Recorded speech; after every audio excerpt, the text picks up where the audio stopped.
Morning everyone, and welcome back to the Runpreneur blog, where we discuss all things entrepreneurship and running. It is -2 today, so still in line with severe wintry running conditions, but not too windy, so I'm not going to complain too much. And it is Friday Funnels today, where we discuss all things marketing, and today's topic is about the two most important marketing metrics for your sales funnels.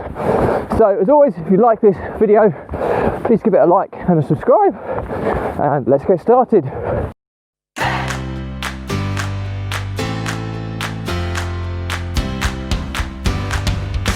So, two most important marketing metrics for your sales funnels.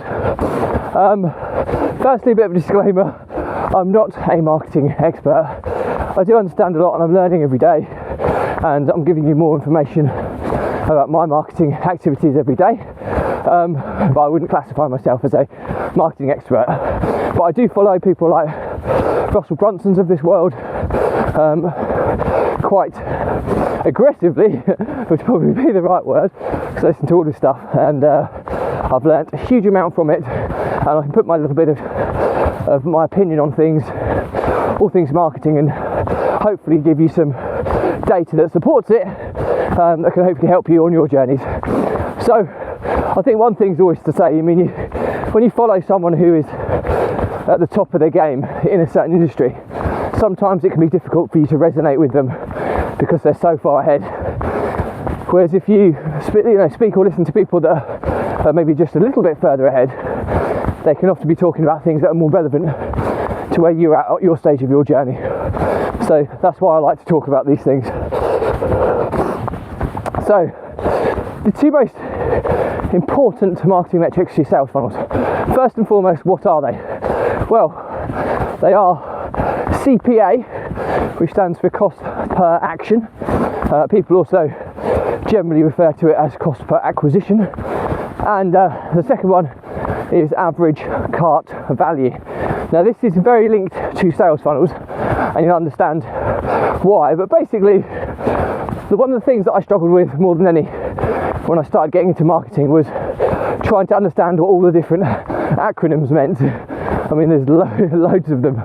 Not going to go through them all today, because a lot of them could often be, I wouldn't say irrelevant, but not as important as some of them. So when you start, you just want to kind of understand the very basics, understand exactly what they mean, so that you can actually use that data to make decisions. If it was something, if you overcomplicate it too early, the data won't mean anything to you, hence it won't be useful, and hence it won't be able to change your marketing performance for the better. So let's talk about what these two are, and let's talk about how they work together. Well, cost per action is basically what it says. What does it cost you in advertising to get somebody to take the required action? And the reason people generally refer this to as cost per acquisition is because they relate it to the cost of getting somebody to become a customer, so customer acquisition. So what's the cost of getting someone to actually buy with you for the first time? A pretty key metric, because you can do a lot of stuff organically, but ultimately if you want to scale, and Russell Brunson refers to the kind of 4 levels in this order of how you kind of scale your kind of online marketing. Number 1 is creating content yourself.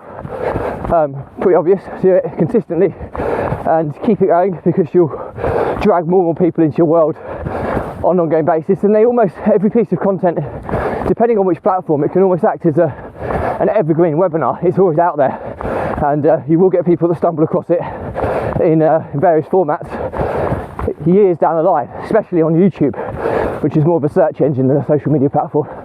Number 2 is Dream 100, basically collaborating with anybody and anything that has your target audience's attention. Okay, that's ultimately and you're collaborating with them to try and get access to their followers or their traffic, whatever, and the best way to do that is to collaborate, so you can get in front of relevant people super effectively. The next one is affiliates. So when you have existing customers, you get them, if they support what you do, get them to earn money from promoting what you do, because it's highly likely that if they are your target market, they'll know others in their networks that are also your target market, so get them to provide testimonials and promote what you do, and you can give them a commission or a percentage of each sale, which is super cool.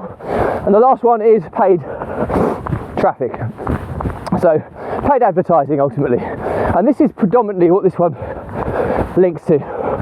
Just got a car coming past me, so bear with me a second. So paid traffic is the last one you generally do, but it's the one that kind of gives you the most scalability, because the organic content and driving people to your content organically can be it's a slow burn, and you have to do it consistently over usually quite a significant amount of time to start getting some of the benefit.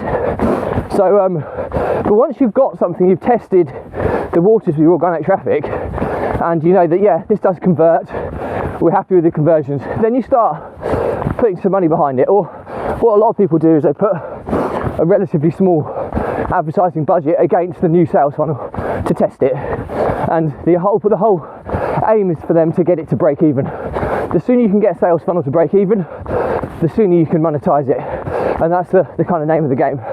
So back to the two most important metrics. Cost per action, or cost per acquisition, is going to be the cost it costs you to get a customer to buy for the first time. So once you know that, when you run ads, it all makes pretty easy sense. You can kind of understand this quite easily. How much you're paying to get someone to buy, and most advertising platforms will provide this data super easily. So it's how much advertising spend divided against how many customers you manage to secure from that advertising campaign. So if you spend $100 or £100 and you get 10 customers, and it's £10 or $10 per customer, which is your cost per acquisition or cost per action. The next thing you want to know is the average cart value. Now, anyone who's experienced with sales funnels will know about the importance of upsells and downsells, and anybody who follows Russell Brunson will know that he advertises that he gives his books away for free, and by and by he does. All right, you pay for shipping, but what he's doing there is he's setting you up for an upsell. And once you've got your credit card details inputted, then if you can sell them something at a click of a button, that's a massive obstacle to overcome. And what we mean by that is, when you're asking a customer to input data, you do not want to be doing it multiple times. Once you've done it once, you've done the hard work. You've got that data stored. If you use the right software, you can get them to buy additional items at the click of a button. So the idea behind the sales funnel is you're taking on a buying journey. So, okay, they've bought, you've done all the marketing stuff, you've got their attention, they've bought into your story, they know, like, and trust you, they know what you offer, and they're looking to buy from you. So they've bought your main product. However, that's come about from your advertising campaigns. But then you want to give them the next add-on, or the next thing that's going to enhance their experience with that product or service. So the idea is you can then drop in upsells. So as soon as they've purchased, you can take them to a second screen where you're saying, great, thanks for your purchase, you're going to have a great time with this product or service, but have you thought about using this with it, which will quadruple your experience with it? So, I'm just talking off tongue-in-cheek here, but you get the gist of it. So that's where, you might not make anything. It might cost you £10 to acquire a customer to buy a £10 product, okay? If that first product you're selling is £10, then you're at break even, okay? But if you drop an upsell in, you might then get, you might get another, you might sell a product for, £40 as an upsell, and only 25% of the people that have bought the first product will buy the second product. So that's another £10. If you divide £40 by 25%, it's £10. So that takes your average cart value up to £20. So then you're making £10 profit per sale on the average. So it's taking the average amount that each cart is worth when someone comes through your sales funnel. And obviously, as soon as you get that into profit, you can turn up your advertising campaign, because if the metrics remain true, for every pound you're spending, you're getting £2 back, because £10 cost per action or cost per acquisition, resulting in a £20 average cart value, means that you're making, for every £10 you spend, you're making 20 back. So every £1 you spend, you're making £2 back. So that, in a truly simplistic format, is understanding cost CPA, which people refer to as, and average cart value. Two of the most important metrics. Average cart value becomes super important when you're building sales funnels, especially with upsells, because average cart value, if you've only got one product or service you're selling, is that first product. There's no upsell, so it's always going to be the product you're selling. So in the webinar, for example, to give you an example about the whole webinar we ran, if there was no upsell on it yet, because we're building the upsells at the moment, which will be, we've got our 2 Squared Academy, and it's £1 for the first month, and then £50 a month for the corresponding 11 months. And so when you say average cart value, it's a little bit more complicated on a subscription product, because you need to look at drop-off rates, etc. But let's just say it's sold as a one-off, so it's £556. Let's just say that's the average cart value. Well, because all of the advertising we've done has been organic and there's no paid or anything, then our return is infinity, because we're making £556 back for 0 ad spend, which is amazing. So we know that this works with the number of volume we've got, but what we're looking at doing is introducing,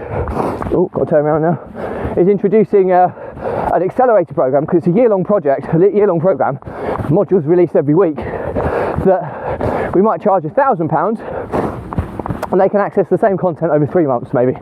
So this is the type of thing that we're looking to, but you might only get a small percentage of people take on the accelerator program, but the ones that do, bump up the average cart value.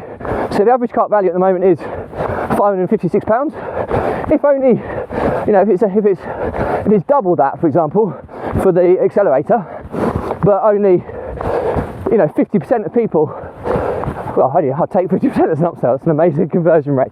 But if 50% of people took on the £1,000 product, then the average cart value goes up by £250 ultimately. So the average cart value turns from 550 odd to 770 or whatever. So you can start understanding how this stuff works and how it can take you from a profitable business to a super profitable business, just with a simple understanding of 2 important sales funnel metrics, marketing metrics, and how you can use them. So bottom line is when you're looking at this data, conversion rates and things are important, of course, for optimizing, but ultimately all you're looking for at this stage is for the average cart value to be higher than the cost per action or cost per acquisition.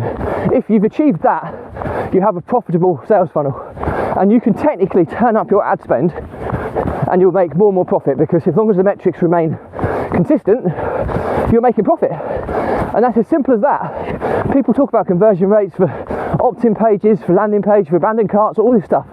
Sales pages, how many people watch certain percentages of each video, all this stuff, which is super important when you get to that level. But when you're first starting, understand cost per action, cost per acquisition versus average cart value. And to understand those 2 metrics, as long as average cart value is higher than cost per action, CPA, cost per acquisition, then you are making profit. And that is the most important metric of all. So, hope this has been useful.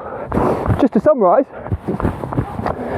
this is talking about marketing metrics for sales funnels. So those of you who don't understand sales funnels, it's a sequence of events. It's like an IKEA store experience for online traffic. You're taking them on a journey of a sequence of pages and information where you're hopefully getting them to spend money with you, ultimately, is how a sales funnel works. So you might get their email address, you might send them emails to send them to a sales page, which might send them to a webinar, which might send them to a checkout page. That would be, and then the checkout page, the thank you page is thank you for buying, buy product 2, and then you might have the next page being sorry that wasn't of interest. Then if that's not of interest, buy product 3, which could be a downsell. So that's a kind of example of how a sales funnel works. So once you understand the sales funnel, there are 2 important metrics that you need to understand with your sales funnel is CPA, which stands for cost per action or cost per acquisition. How much does it cost you to obtain 1 customer? And then the next one is the average cart value, which is what's the average spend that each customer spends through that sales funnel. As long as the average cart value is higher than the cost per acquisition, you're making money, and that's the name of the game. So that's it for me today, and as always, if you've got any questions, drop me a comment. I'll respond to everyone. If it's a bigger topic, I'll still respond, but I'll potentially record a vlog episode and tag you in. If this is irrelevant to you, no drama, just unfollow. You don't have to unfriend. If you just unfollow, or stop cluttering up your social feeds with irrelevant information. But before you do go, please make sure you check out the YouTube Runpreneur channel, whereby I cover a different topic on each day of the week. So if today's episode isn't relevant, it might be that another day's topic is very relevant. So check it out, it's a completely free resource and you can dip in and out of it on an ad hoc basis. Additionally, make sure you join the Facebook Runpreneur community group, which is where I host my free resources that accompany the vlog. The first one that's been released is our 70-step checklist for repurposing, reformatting and optimizing your content across all social platforms. So if you want to be omnipresent everywhere and you want to see what I do with this vlog, check out that checklist. It's my exact process that I go through on every piece of content. So hopefully that's useful. So that's pretty much it. All that's left to say is that the Runpreneur vlog was set up to help entrepreneurs, business owners overcome the emotions of stress, anxiety and overwhelm by using exercise, or in my case running, as a release valve or mechanism to kind of relieve that pressure, that stress, the overwhelm, anxiety, release mechanism to do that, to allow you to keep clarity and focus and thrive under these emotions that every single entrepreneur and business owner experiences. The ones that do it well have that release mechanism in place. They maintain control, they maintain clarity and focus, and they go on to bigger and better things. The ones that don't have a release mechanism, it's like pressure building up in a pipe. The stress builds and builds and builds and builds until inevitably the pipe bursts. And one of 2 things happens in that scenario. Either the entrepreneur has a breakdown or the business breaks. Unfortunately, either or is often terminal to the likelihood of that business lasting the test of time. So I've been there. I've lost multiple businesses because of this. I've lost multiple business partners because of this, and I've almost been bankrupt because of it. So I find now that I've got this new routine in my life where I can process things far more effectively. I can release the pressure on these daily runs, and as a result I've got more going on now than I've ever had, but I completely feel in control. I don't feel overwhelmed. I feel super excited about the future, and I'm progressing at a rate that I've never progressed at before. So and my pledge to you is that if you are an entrepreneur who's struggling with this stuff and is bottlenecking everything up, is struggling with entrepreneurial pride where you feel you can't talk to anybody, then my pledge to you is just drop me a message. Okay, I'll jump on a call with you. There's no catch here, I'm not selling you anything. All I want to do is give you a little bit of advice and try and help you. That if I can help just one entrepreneur or business from this vlog, then it's been 1,000,000% worthwhile. And I already have helped several entrepreneurs who have reached out to me, which is cool, because it means people do actually watch my videos to the end, which you always kind of worry about. But the name of the game is if that helps them and it improves their chances of success, then that's everything that I set out to achieve. So that's pretty much it for me today. As always, if you like this video, please give it a like, comment and a subscribe. If you want to check out similar content, please check out the playlist link below. And I'll leave you as always with stay positive, stay happy, and I'll see you tomorrow.